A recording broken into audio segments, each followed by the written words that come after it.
EXP wants us to help them, lift them up, and reward us by doing that. So that's one thing I also like, because they give you that $16,000 cap back into your pocket.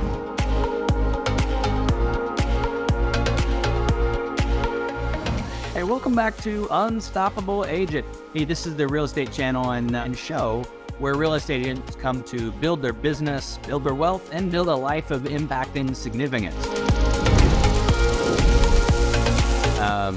All those pretty good. They're all pretty good, right? I'm blessed to be an agent and broker team leader with EXP Realty. And each week I get to interview some of the top agents in the country. These folks they've earned the highest achievements that EXP has. They're in the top 2% of agents across the country.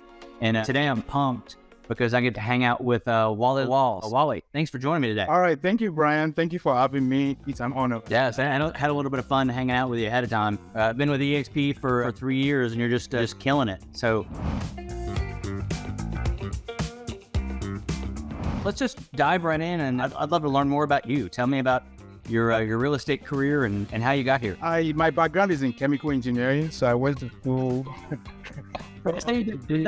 Total sense. Chemical engineering. 40 degrees in chemical engineering. I work in the oil and gas for about 5 years. I do some hydraulic fracturing. So eventually I fell in love with real estate because I wanted to build wealth, and I did a lot of research, and everything was pointing me to real estate. So I bought my first rental property, and after that, I started helping. I saw an opportunity to actually help other people to do the same. So I got my license, and in 2021, I think sometime in July 2021, I left the corporate America to do this full time, be an icon agent 3 times, keep going. That's it. That's great. So I love that. So I love that story, and I'm like you. It's been a few more years for me, but I left corporate world. I wasn't a chemical engineer, but I was in corporate sales and had a long career, and said, honestly, got started with investing. Same sort of thing. Got the bug and started to teach others and jump right in. So I'm excited to learn more about that. So when you got started, when you got your license, you came to EXP right initially? No, actually, I went to a 100% brokerage where they tell you keep all your money. You know, I was keeping all of my money, but I think I only did 1 or 2 transactions with them. I was new, and I was with them for about 2 months. So that was when I saw what is going on at EXP. I actually sourced my own sponsor. They didn't actually source me. I think it's good for them today, because I'm sure they've been happy that, hey, we have this guy on our downline. So I sourced him. I joined EXP through him. So I've only been with 2 brokerages in my career. I've been with EXP for 3 years. The first brokerage, I was just there for 2 months, 100% brokerage, but I took a deeper look into what EXP has to offer, and I realized I was actually losing money. I did with the 100% brokerage because I'm leaving money on the table. Because I know that being an icon agent, you're going to get your $16,000 back anyway. It was a no-brainer for me. And I know I'm a hustler. I know I'm going to hustle. I know I'm going to fight for my $16,000 back, which is what I've been doing. That's so good. So those watching, if you don't know, EXP's Icon program, it's number one, it's the top award that EXP offers. And it's a program where EXP not only caps, so the commissions you pay to the company not only cap at $2.6 million, really it's $80K on an 80-20 split. So we not only cap, but then when you close an additional 20 deals after that, they'll give you your cap back, right? So they give it back in stock. So we're talking about winning that Icon award. There are so many things about these 100% brokerages that, well, EXP, if you go and sell your cap plus 20 deals, EXP is 100% brokerage too. So that's the way that works, except that you're 100% with a whole lot of stock. That's terrific. So you were super new to the real estate game when you joined EXP. I think the knock on EXP early was that we were not a great brokerage for new agents. So what was your experience as a new agent, just a couple of months in, getting training, getting resources? What was that like? I think it's a lot of self-learning. Okay, yeah. And it's a lot of, the will was very strong. There's a lot of willpower. Like, I have to figure this out. I have to make this happen. This is my only option. I don't have any option. So to be honest, I would think the first 6 months with EXP was very challenging because you have to figure a lot of things out on your own. Yep. Because I'm an entrepreneur, right? I've solved a more complex issue in the past. So navigating the EXP world, how to get help, how to set up your KV call, or your sky slope, who to talk to for a transaction. All those, I would tell you the first 6 months was very rough. But after that, it was a smooth sailing. I know what to do and I do what I'm supposed to do. Also, the first 6 months was a lot of learning for me. I want to get familiar with all the tools EXP has to offer. And for those that are watching, EXP offer a lot of tools. I don't even use all of them right now because there's no way you can use all the tools. Also, a lot of training, in the EXP world. I cannot attend all the training as well. But my first 6 months, I soak myself in. Like, hey, I need to know EXP in and out. I need to explore all the tools as much as possible. And after that, I became dangerous, right? And I was doing what I have to do. So, but first 6 months was a lot of learning, was a lot of how to do this, how to do that. And after that, I think it's a breeze for me. So great. What I love to hear there is that you took ownership and you said, hey, I've got to go get this and I'm going to go learn this. And that there are so many tools. Last I knew, and this stat's a couple months old, but we had more than 80 hours a week of live training every week. Nobody could, you could spend your whole week and then some just going to training, never talking to a client, never doing any deals. And that's a going broke strategy. So lots of good training, not a good sales strategy. So you got to grab hold of what resonates with you, whether that's some people like a sphere of influence business, you like investors. There are people like pay-per-click. There are people now doing chat GPT and all the AI tools. They're training on just about everything out there. Well, so tell me, you focus on investors, or you work heavily with investors, and I was reading up on you, doing a little research at a time, and that's become single family and multifamily. So tell me a little bit about that market and how you serve clients. I like that. I'm in Houston, Texas, and seeing a couple of agents reaching out to me in Houston because when you do a Google search of my name, I do a lot of content out there. I think I'm very social. Now, I do not only work with investors. I work with anybody that needs to buy real estate and sell real estate. Correct. But they have to be very serious. They should not be time wasters. They have to really know what they want. And once they get in contact with me, I'm very good at making it happen for them. I'm very good at let's go. But if you just want to talk from now till next week, I'm just not your guy. I'm sorry. So I work with everybody, but I've been able to work with more of investors because I'm an investor myself. We speak the same language. We understand the cash flow, cash on cash, or return on investment, all those lingo we can easily connect. That's why I jive more with investors. But what I've seen is that my first-time home buyers are coming back to buy investment property with me. So to clarify, I work with everybody that needs to buy and sell real estate, but I focus more on investment property. So I do single family and multi-family. That is my bread and butter because I consume them for myself and I help other people to do the same thing. So Houston market is very strong for investment property. People can still find cash flowing property here.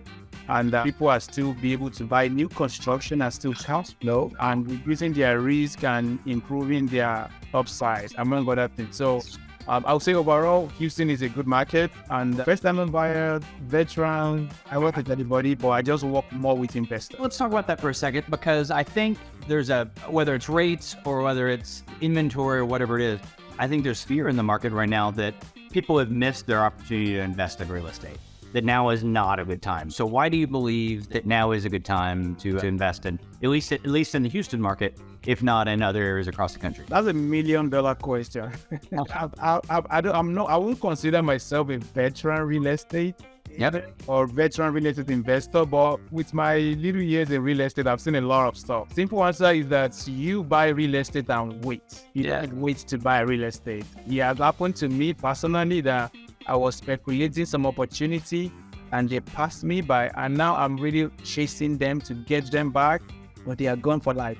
Yep. I'm talking about 2021. I was supposed to make some great investment in 2021, but I did not. Now it's 2023. Interest rate is in the north of 6 and 7. Yeah. And now I'm actually about to close on a single family home, and they're quoting me 6.85. Down.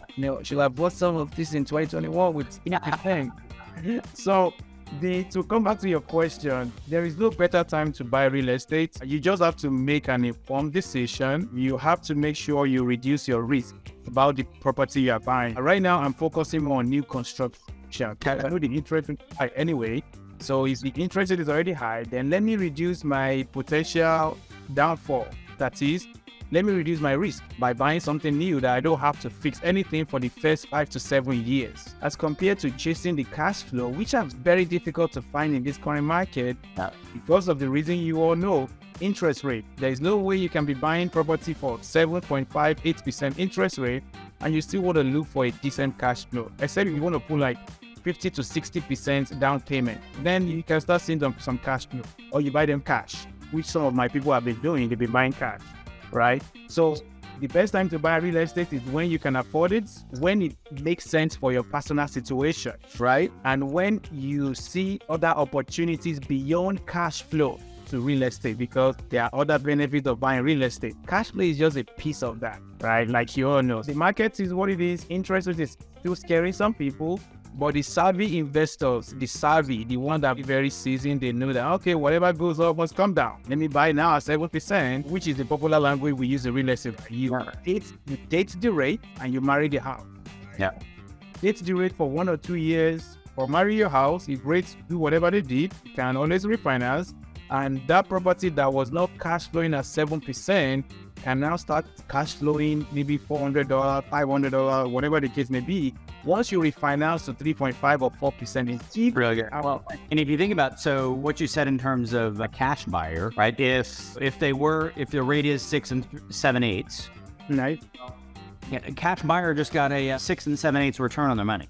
I mean, that's for buying cash versus borrowing it. That doesn't include appreciation. That doesn't include all the other things. So you're already looking at a solid cap rate for most single family markets. That hasn't been the case. So for the last number of years, please don't pay cash. If you're for a property, if you can get it at 3.5%, please don't do that. Please go buy 3 or 4 of them with that cash. But so now it actually is a solid return, and I think that's super wise advice. So I want to ask you, I've got a couple of questions for you that I really like to give people some actionable things. So in this market right now, what 3 actionable tips would you give real estate agents? What 3 actionable tips would you give a real estate agent right now? It depends on what phase of their career they are in. If it's a new agent, I would strongly recommend open house. Do 2 to 3 open houses every single week. Your Saturday, Sunday should be for open house if you're a new agent. You should also be networking with a lot of people that you know. And more specifically, attend some seminars that has to do with the home buying process and all those things, and connect with people. So that's what I would say. Now, for a new agent as well, they can always partner with a rockstar lenders and also rockstar real estate agent in their market to help them get some business. So if you know a very good realtor in your market, you can always, hey, Wale, or hey, John, I know you're doing this very well. I'm new in the business. Is there any way I can add some value to you? So you can be able to show me the role or help me to see a transaction through. So that's what I would tell them. Other than that, they have to be lead generating all the time. This is for everybody, regardless of the phase of your career. If you don't have a lead coming in, then you don't have a business. If you don't have your phone ringing, you only have an hobby, you don't have a business. So you gotta be lead generating every single day. I do that Monday to Sunday. That's our award, right? We're into sales, right? So that's what I would tell them. Actionable tips, open house for new agents, constant lead generation for everybody, regardless of their journey. And now, video is a very good thing that's actually also work. If anybody is looking to dial into videos, all those short content, reels, talking head video where you just pick a simple topic and just deliver it under 60 seconds, that has also been working like crazy for a lot of agents I know. Having a YouTube channel is also very good. If you're comfortable with videos, absolutely do it. Do open houses, go and do a community tour, showcase the model homes, among other things that you can do to get business. But it's a combination of many things. There's just no one thing, unfortunately. You just have to try many things and pick your top 3 that works for you and stick to it. Yeah, I think the lead generation one is great because we never stop. So you can be a team leader. You can have a dozen agents, 100 agents working for you. You're still lead generating, because if you don't, I talk to new agents all the time. Well, I don't have 3 or 4 hours a day to lead generate. You have no business. What are you doing? So spend all your, and lead generation means a lot of things. So as you mentioned, networking, that can be talking to people at the grocery store. Lead generation, like wherever you go, does everybody there know your real estate? We talk a lot about my church has become one of my biggest lead sources. I don't actually spend a lot of time talking about business at church. I just spend a lot of time being in relationship with people and loving on people and serving people, and then that ends up turning into business on the backside. So you can lead generate really with your whole life. You've been with EXP 3 years now. What are your 3 favorite things about being part of EXP? Definitely, I love the passive income side of EXP that you quickly will attract about good agent that your value can align. And you're not just attracting them to EXP, you are supporting them one way or the other for them to grow their business and put food on the table for their family, while you are also getting rewarded for doing that. So that's for one. Number 2, I like the fact that I can get help right from my desk, from my office. I don't have to drive anywhere to talk to any broker to get help. Number 3, I love that EXP offer a lot of training. As a matter of fact, I tell all the new agents all the time that, hey, you will be the one that will get tired of the training EXP profession. This is not a discussion of, oh, is there any training? There is more than enough training that you need. And you will be the one that will run away from, hey, I'm done with training. I just want to go close deal now. Totally. It is all the time. So those are my top 3. I have several of them, but I will just keep it short for the topic. I love it. That's great. And it's really, you covered the gamut. There are more opportunities to make money because there's passive opportunities. They're amazing tools, and there's amazing training. Really, you can make more money because there are more opportunities and there's more tools to help you do that, and just plug in and make it happen. Absolutely, man. And if I have to add number 4, the opportunity to get back your cap. After you give that $16,000, they want you to become an icon. Once you become, I wish anybody can easily become an icon, right? If you're a top producer with ABC Real Estate, you're already an icon. Yeah. ABC Real Estate probably not giving you back that 16, that's their capping fee. Which some of them, I've actually seen people that are paid up to $25,000. Yeah. Capping fee. So you can easily pay $16K with EXP and get that money back in form of stocks and by helping other agents to grow. Because EXP, we're not selfish, right? We have to help people to grow. Me and you figure it out. Some people are still struggling to figure this thing out. EXP want us to help them, lift them up, and reward us by doing that. So that's one thing I also like, because they give you that $16,000 cap back into your pocket in form of stock. Yeah. Then you can use that money to also passive income, right? Grow your stock account and all those things. And also they give us award every year, right? Once you see you see that fancy award in your office. I have about 3 of them right now in my home office. Just a way to recognize the hard work and the cultural ethics that we maintain, because this is a very high standard. You have to be a performer to end that. If I have to make it number 4 or 5, those are my 2 things. With a group, will get an icon award on your desk. I love it. So that's great. I'll let you keep going, but we're out of time. So it's a long list of reasons we could chat all day about the reasons we love EXP. Wale, you have been amazing. We'll include links to how to reach you. So if anybody's moving to Houston, or if you're looking to buy or sell or invest in properties in Houston, Wale is your guy. We'll make sure that you know how to reach him, and you can tell from this conversation, he knows his stuff, and he'll take great care of you. So, Wale, thanks for joining me today. Thank you so much, Brian. And for any real estate agent as well that want to partner with me, either to join EXP or want to send me a referral, I take care of business. I'm known as the action taker guy, the guy that just want to help people to take action. Either you want to buy your first home or you want to buy your 10th home, I don't care. I want to help you take action. So referrals is another thing I look for in agents. If they want to send me their referrals, please help them, and I make sure I communicate with them so I'm not keeping them hanging. Oh, what is happening with my referral? I keep them in the loop. Thank you so much, Brian. Appreciate you. Hey, you're welcome. Take care.